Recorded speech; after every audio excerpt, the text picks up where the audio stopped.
Assalamualaikum warahmatullahi wabarakatuh. Shalom, Om Swastiastu, Namo Buddhaya, salam kebajikan dan salam sejahtera untuk kita semua. Selamat pagi, selamat siang, selamat sore dan selamat malam untuk kita semua. Kami dari kelas berapa kok? LC66 dan kemudian dari Makul. Dan Makul ini ada International Relations Research Methods dan kita dari grup 10. Nah, kita sekarang akan membuat video nih, mempresentasikan tugas ujian tengah semester kita, mempresentasikan PPT kita yang udah kita buat dengan subtema yang berjudul yang kita ambil nih, Media Framing of the Israel-Palestine Conflict on X, ataupun yang dulu dikenal dengan Twitter, How Al Jazeera English and BBC News Shape Public Perception Through Visual Narrative.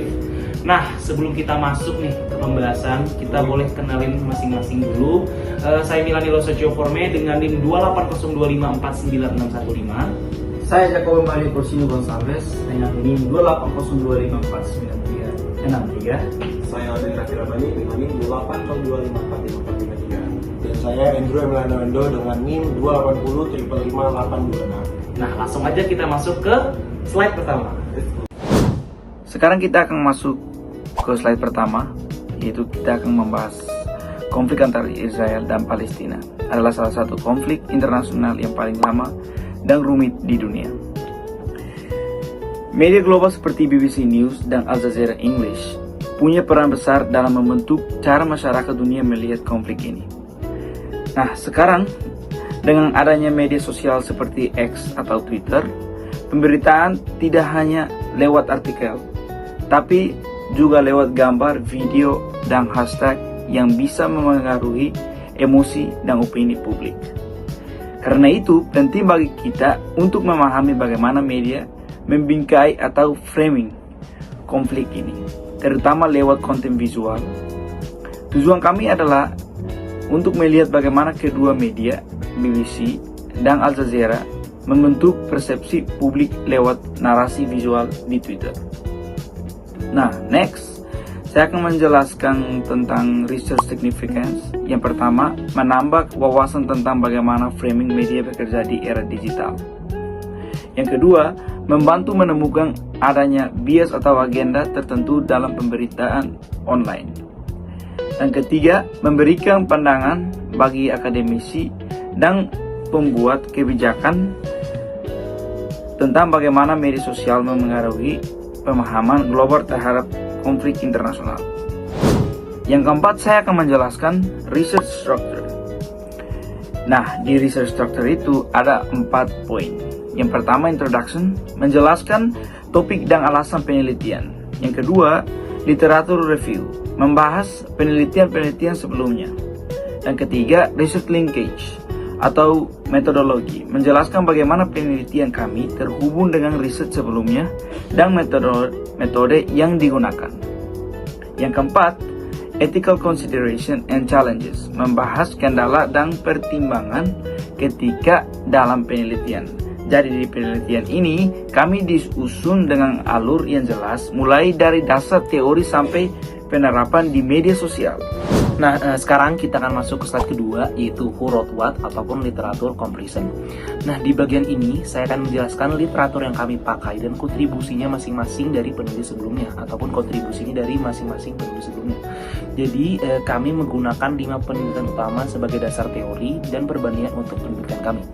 Yang pertama, kami ambil dari Abid Ali, Khan, dan Rias pada tahun 2024 melakukan penelitian tentang framing media internasional, yaitu BBC dan juga Al Jazeera, dalam memberitakan konflik Israel-Palestina. Mereka membandingkan bagaimana kedua media membentuk narasi tentang konflik tersebut melalui berita. Yang kedua, kita mengambil dari Sarwar, Mali, dan juga Nas pada tahun 2022 melakukan penelitian kuantitatif untuk melihat perbedaan ideologi antara BBC dan juga Al Jazeera. Mereka ingin tahu bagaimana sudut pandang ideologis memengaruhi cara kedua media ini dapat membingkai berita.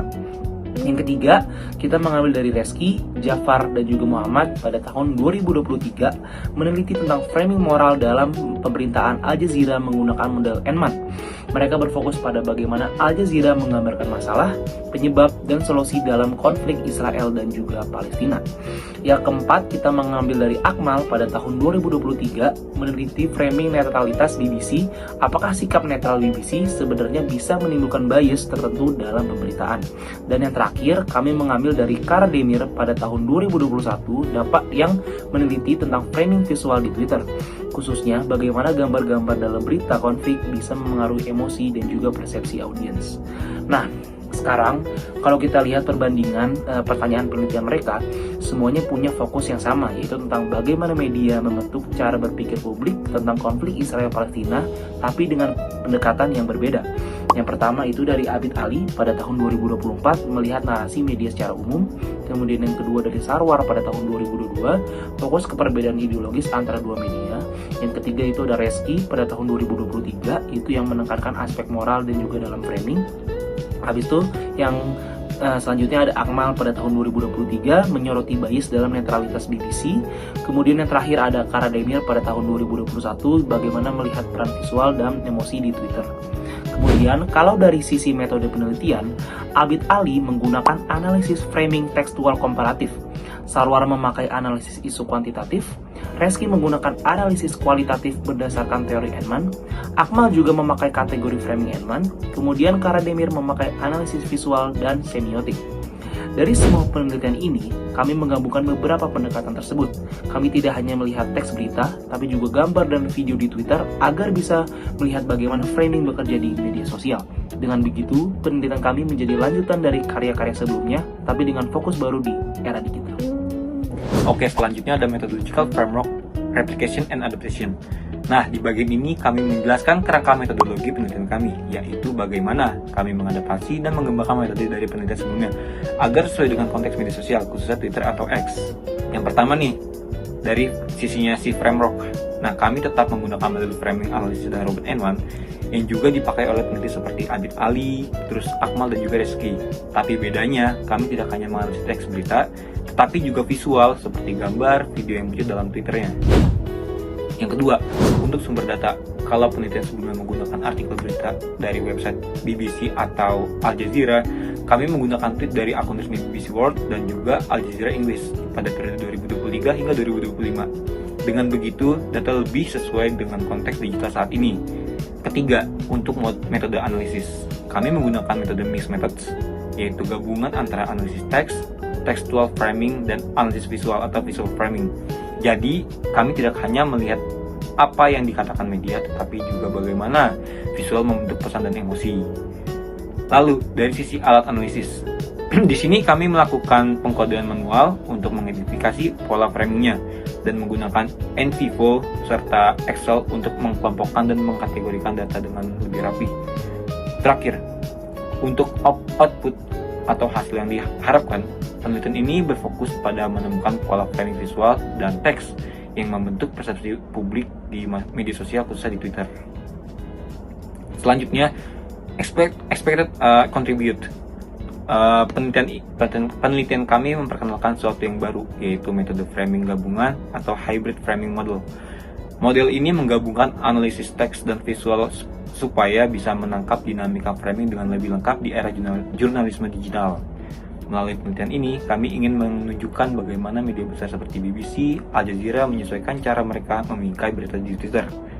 Dengan memahami ini, kami bisa melihat bagaimana framing berita berkembang di berbagai platform digital dan bagaimana sih hal tersebut mempengaruhi persepsi masyarakat global. Secara sederhana, kontribusi penelitian ini adalah membantu kita memahami bagaimana berita di media sosial bukan hanya soal informasi, tetapi juga tentang cara bagaimana gambar dan kata digunakan untuk mempengaruhi emosi dan opini publik. Nah, selanjutnya ada research linkage dan methodological framework. Di bagian ini kami ingin menjelaskan bagaimana penelitian kami terhubung dengan penelitian sebelumnya, serta apa saja sih rekomendasi dari penelitian lain yang kami ikuti dan kembangkan. Yang pertama, penelitian kami mengembangkan studi dari Abid Ali 2024 dan Sarwar 2022. Kalau mereka fokus pada berita di media tradisional seperti site berita, kami memindahkan fokus itu ke media sosial, khususnya di X atau Twitter. Tujuannya adalah untuk melihat bagaimana framing dilakukan di ruang digital yang lebih cepat dan interaktif. Nah, yang kedua, kami juga mengikuti pendekatan dari Karademir 2021 yang meneliti framing visual di Twitter. Kami menggabungkan pendekatan itu dalam kerangka komparatif. Jadi, kami tidak hanya melihat teks, tapi juga hubungan antara teks dan gambar dalam berita yang diunggah di Twitter. Selanjutnya, kami memakai model framing dari Robert Enman yang punya 4 tahap nih. Yang pertama, menentukan masalah yang ingin ditunjukkan. Yang kedua, menjelaskan penyebabnya, memberikan penelitian moral, dan yang terakhir, menawarkan solusi dan saran. Nah, sekarang nih, kalau kita lihat dari sisi rekomendasi penelitian sebelumnya, kami mengambil beberapa saran penting. Yang pertama dari Abid Ali 2024, kami memperluas analisis framing ke media sosial untuk melihat bagaimana sih lingkungan online bisa memperkuat dan bahkan menantang narasi institusional media. Dari Kademir 2021, kami menambahkan analisis visual supaya bisa menangkap isi emosional dan simbolik dari framing berita. Yang terakhir, dan dari Saswar 2022. Di sini kami tetap memakai pendekatan komparatif, yaitu membandingkan dua media besar antara BBC dan Al Jazeera untuk melihat perbedaan ideologi mereka di konteks Twitter. Nah, sekarang kita masuk ke potential challenge dan research ethic issues. Di bagian ini, saya akan menjelaskan tantangan yang kami hadapi dalam melakukan penelitian, pertimbangan etika, serta strategi untuk mengatasinya. Yang pertama ada bagian research challenge. Selama proses penelitian, kami menghadapi beberapa kendala. Yang pertama, kebijakan API Twitter yang terus berubah, membuat kami sulit mengakses tweet lama, terutama untuk data tahun 2023 hingga 2025. Yang kedua, beberapa postingan dari akun media resmi mungkin dihapus atau dibatasi, sehingga menyebabkan ada kekosongan data. Yang ketiga, karena jumlah tweet yang sangat banyak, sulit untuk memastikan agar sampel data kami seimbang antara masa perang Gaza dan masa tenang. Yang keempat, ada tantangan dalam menjaga keseimbangan jumlah data antara akun BBC dan Al Jazeera, supaya hasilnya tetap objektif. Dan yang terakhir, analisis framing baik teks maupun visual memakan waktu yang lama, karena dilakukan secara manual dan butuh ketelitian yang tinggi dalam menjelaskan makna dan gambar atau emosi. Sekarang, bagian ethical consideration. Meskipun X atau yang dikenal dengan Twitter adalah platform publik, kami tetap menjaga hak digital para pengguna dan tidak mengutip komentar pribadi. Kami juga berhati-hati dalam menggunakan materi visual yang sensitif, seperti gambar kekerasan atau penderitaan manusia, supaya tidak bersifat eksploitasi atau sensasional. Selain itu, kami berusaha menjaga netralitas dan objektivitas dalam menganalisis konten politik yang sensitif, dengan cara refleksi diri agar tidak terbawa bias pribadi. Semua data, baik tweet, gambar maupun kutipan, kami dokumentasikan dan dicantumkan sumbernya secara etis agar penelitian ini tetap transparan dan kredibel. Nah, sekarang kita masuk ke mitigation strategies. Untuk mengatasi tantangan tadi, kami melakukan beberapa langkah nih. Yang satu, ada mengikuti pedoman etika penelitian digital dari Association of Internet Researchers. Yang kedua, membuat protokol pengkodean yang jelas agar interpretasi data lebih objektif. Yang ketiga, kita mengaburkan atau tidak menampilkan gambar yang terlalu keras atau grafis supaya tetap etis dan pantas ditampilkan. Yang keempat, menyimpan data dengan aman dan menyembunyikan ID tweet jika diperlukan agar privasi tetap terjaga. Dengan cara ini kami bisa menjalankan penelitian secara etis dan bertanggung jawab. Nah, sekarang kita akan masuk ke comparative framing analysis. Jadi, kami menemukan bahwa BBC sering membingkai berita dengan fokus pada penderitaan Israel dan menggunakan bahasa yang menempatkan Israel sebagai pihak yang berkuasa ataupun mengizinkan. Contohnya seperti tweet tentang Israel identifies bodies of hostage yang memperlihatkan empati pada Israel tapi jarang menyebut konteks Palestina. Sedangkan Al Jazeera English lebih menonjolkan penderitaan Palestina dan memakai bahasa yang lebih emosional dan juga kemanusiaan.